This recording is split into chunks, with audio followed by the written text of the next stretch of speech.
and welcome to FinextraTV. I'm Hannah Wallace and we're here at Sibos 2019 in London.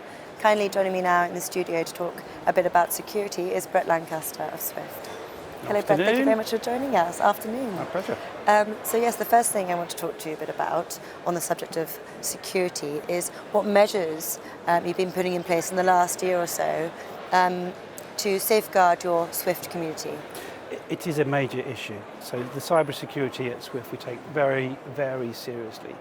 The attacks, as you know, they continue. So what we put in place is the Customer Security Programme, and that's a sort of multi-layered, multi-year level of protection to essentially raise the level of cyber hygiene that our customers have, reduce their risk, and then the impact of any fraudulent transactions. It's an ongoing program, and we never sleep.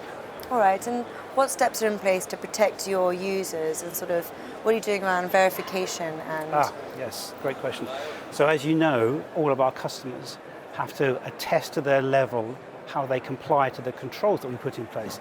So here's a level of controls, do the customers comply or not?